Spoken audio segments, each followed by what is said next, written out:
আমাদের সংসদের মধ্যে লেগে গেছে। ও তো সংস্কার মানে না। আর এক পক্ষ বলছে আমি অক্ষরে অক্ষরে সংস্কার পালন করব। দুইজন একসাথে মিলে আন্দোলন করলাম না আমরা? জামাত ইসলাম বিএনপি একসাথে আন্দোলন করেছে, একসাথে সরকারের বিরুদ্ধে, আওয়ামী সরকারের বিরুদ্ধে আন্দোলন করেছে এবং বলেছে আমরা রাষ্ট্রকে বদলে দেব, নতুন কিছু করব। জামাত অত বলেনি অবশ্য, জামাত তো প্রথম থেকে সংস্কারের চর্চার মধ্যে ছিল না। এখন তাদের মধ্যে পরিস্থিতিটা এরকম হয়েছে যে সংসদ বসবার পর সবাই মনে করেছিল এটা আস্তে আস্তে সব কাঠামোগত সংস্কার করবে। অন্যান্য আলোচকবৃন্দ, সাথীরা, বন্ধুরা, আসসালামু আলাইকুম।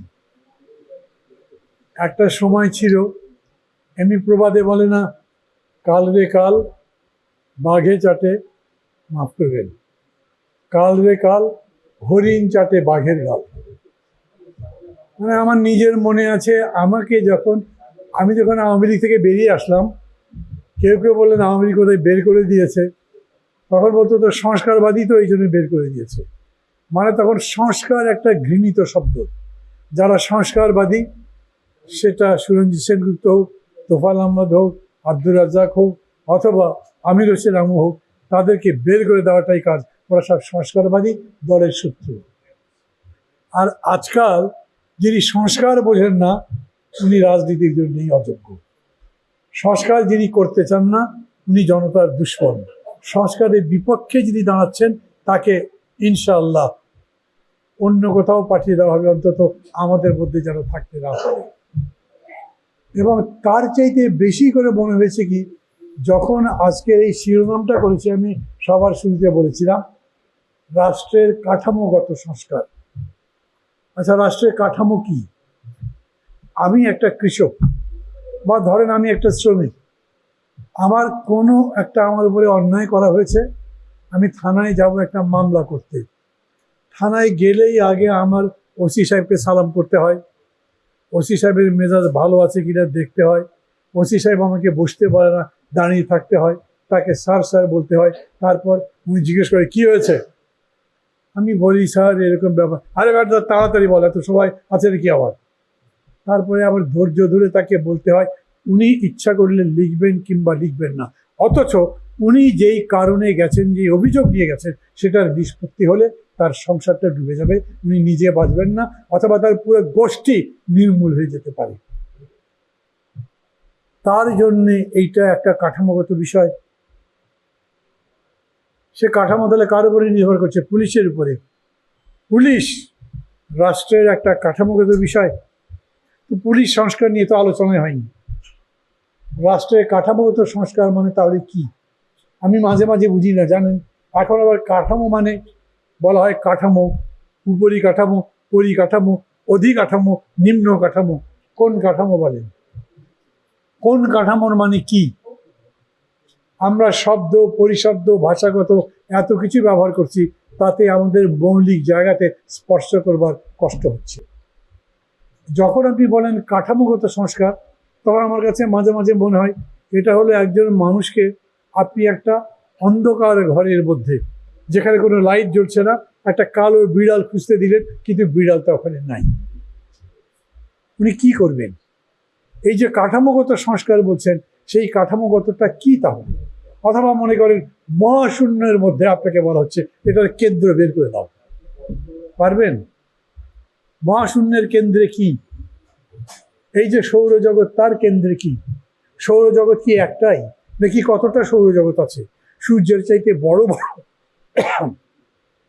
সূর্যের চাইতে বড় বড় কতগুলো গ্রহ আছে আমরা কি জানি? আমরা কি মহাশূন্যের বিস্তার বলে কিছু জানি? আমরা কি জানি মহাশূন্যের কোনো শুরু আছে কিংবা কোনো শেষ আছে? কোথায় এটার শুরু, কোথায় এটার শেষ? মাঝে মাঝে প্লেনে করে যাওয়ার সময় যখন নিচে তাকালে দেখি যে নিচে মেঘ, তখন বড় অবাক লাগে না? মেঘ কেন নিচে থাকবে? এটা তো উপরে থাকবার কথা। এটা কি একটা কাঠামোগত সমস্যা? কাঠামোটা কি? তখন আমার মনে হয় সেটাই হলো কাঠামো যা আমার জীবনকে স্পর্শ করে। সেটাই হচ্ছে কাঠামো যা আমার সমাজকে স্পর্শ করে। সেটাই হচ্ছে কাঠামো যা আমার রাষ্ট্রকে, সরকারকে, আমার চরিত্রকে বদলে দিতে পারে। আমি সেটার সংস্কার চাই। এই যে এত বড় একটা অভ্যুত্থান হলো 24-এ, কিরকম করে মানুষ জীবন দিল বলেন? আমরা তো সবার কথা জানি না, কিন্তু সাইদের কথা জানি, দুহাত বাড়িয়ে প্রসারিত করে বলছে পুলিশকে চালা গুলি, দেখি কি করতে পারিস। ও তো জানে পুলিশ গুলি চালাবে এবং জানে যে গুলিটা যখন চালাবে ওর বুকে লাগবে তখন আর বেঁচে থাকবে না। ও কি বুঝে ওই রকম করে জীবন দিতে সবার সামনে দাঁড়াতে পেরেছে। এরকম কটা উদাহরণ জানেন নিজেরা। পৃথিবীর যত বড় বড় ইতিহাস পড়েছেন, যত বড় বড় আন্দোলনের কথা পড়েছেন, যত বড় মুক্তিযুদ্ধ, যুদ্ধকে ইতিহাসে এই সমস্ত ত্যাগ তিতিক্ষার ঘটনা জেনেছেন, তার মধ্যে এই রকম কিছু আছে? ও কি সংস্কারের প্রত্যাশা করে জীবন দিয়েছিল বলেন তো? এখন আমাদের সংসদের মধ্যে লেগে গেছে, ও তো সংস্কার মানে না। আর এক পক্ষ বলছে আমি অক্ষরে অক্ষরে সংস্কার পালন করব। দুইজন একসাথে মিলে আন্দোলন করলাম না আমরা? জামাত ইসলাম বিএনপি একসাথে আন্দোলন করেছে, একসাথে সরকারের বিরুদ্ধে, আওয়ামী সরকারের বিরুদ্ধে আন্দোলন করেছে এবং বলেছে আমরা রাষ্ট্রকে বদলে দেব, নতুন কিছু করব। জামাত অত বলেনি অবশ্য, জামাত তো প্রথম থেকে সংস্কারের চর্চার মধ্যে ছিল না। এখন তাদের মধ্যে পরিস্থিতিটা এরকম হয়েছে যে সংসদ বসবার পর সবাই মনে করেছিল এটা আস্তে আস্তে সব কাঠামোগত সংস্কার করবে। এই যে বদিল ভাই একটু আগে বলে গেলেন না ওনার যাওয়ার জন্য, আমি আসলে কিছুক্ষণ অপেক্ষা করলাম। এতদূর কষ্ট করে এসছেন, এতক্ষণ কথা বললেন, আবার চলে যাবেন, আর একটা কর্মসূচি আছে, অতএব যাওয়ার সময় তাকে সম্মান দেখাবার জন্য আমি কিছুক্ষণ থেমে থাকলাম। উনি বললেন অনেকে বলে সংসদ সার্বভৌম, এটা ভুল কথা। সার্বভৌম হচ্ছে জনগণ। আমি মাঝে মাঝে মনে করি জনগণের কি দাম আছে বলেন তো? আমাকে কেউ প্রশ্ন করে আপনারা যে বলেন জনগণ সকল ক্ষমতার উৎস, কি ক্ষমতা আছে জনগণের কাছে? আমরা তো কনস্টিটিউশনে রেখেছি, কিন্তু আজকের যে বিতর্ক হচ্ছে, পার্লামেন্টে যে ঝগড়া চলছে, অথবা ধরেন কোনো একটা বড় সমস্যা চলছে, হাম চলছে, জনগণের কিছু করার আছে? যখন ভোট হয় তখন জনগণের ভোটে গিয়ে রেজাল্টটা হয়, রেজাল্ট উল্টে যায় না। কেউ কেউ বলেন নীল নকশার নির্বাচন হয়েছে, আর আজকাল তো একেবারে ইঞ্জিনিয়ারিং একটা কমন শব্দ হয়ে গেছে, তার ভিত্তিতেই চলে। তাহলে জনগণ যা চায়, জনগণের ইচ্ছাটাই সর্বোচ্চ ইচ্ছা, এটাও তো কথা নয়। কোনটা সর্বভৌম? সংসদ মানে পার্লামেন্ট, সংবিধান, নাকি গণভোট? গণভোট হয়েছে, সবাই মিলে একটা রায় দিয়েছেন, এই রায় দেওয়ার মানে কি সেটা আইন হয়ে গেছে? আইন করবার জন্য সেটা তো পার্লামেন্টে পাশ হতে হবে। পার্লামেন্ট যদি পাশ না করে তাহলে জনগণের বা গণভোট যে হলো, সেই গণভোটটাকেও ট্রান্সলেট করা ইনটু রিয়েলিটি পার্লামেন্ট লাগবে। এই জন্যই আমি এরকম করে বুঝি, যেগুলো উপাঙ্গ থাকে না, উপাঙ্গ বোঝেন তো?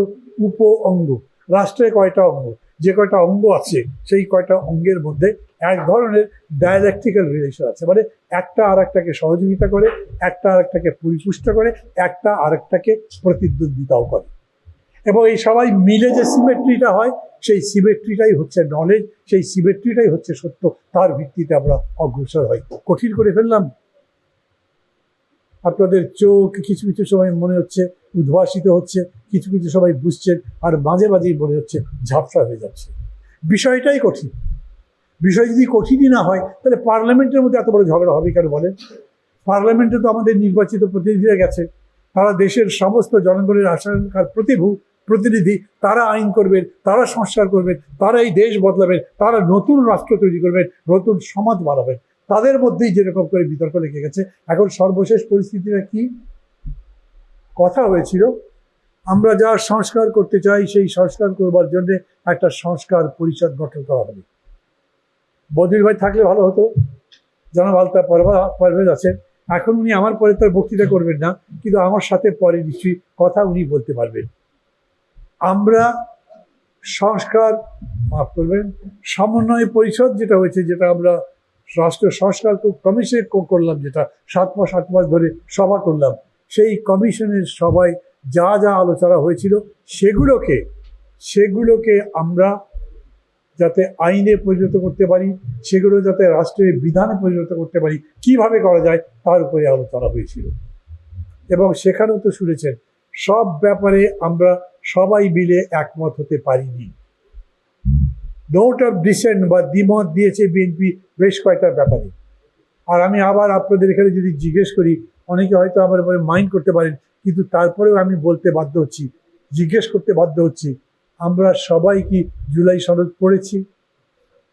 জুলাই সনদে যারা যারা পড়েছেন তারা তো দেখেছেন নোট অফ ডিসেন্ট আছে প্রত্যেকটা আর্টিকেলের পরে, বা যেগুলো ধারা, যেগুলো সন্নিবেশিত করা হচ্ছে তার পাশে লেখা হয়েছে এখানে এই এই দল বা এই কয়টা দল দ্বিমত করেছে, এই কয়টা দল একমত হয়েছে। তার মানে সর্বসম্মতভাবে হয়েছে সেরকম নয়। সেই জায়গায় যখন বদিউল আলম মজুমদার বলেন যে মেজরিটি যেটা করেছে সেইটাকে আমরা গ্রহণ করেছি, সেইটা ঠিক, কিন্তু মেজরিটিকে গ্রহণ করেছি, নোট অফ ডিসেন্ট যেটা হয়েছে সেই নোট অফ ডিসেন্টের একটা ব্যাখ্যা দেওয়া হয়েছে। সেটা কি, যদি তাদের নির্বাচনী ইশতেহারে জনগণ তাদের এই বক্তব্যকে সমর্থন করেন, নোট অফ ডিসেন্টকে সমর্থন করেন, তাহলে তারা তাদের মতো করে সেটার বিধান চালু করতে পারবে।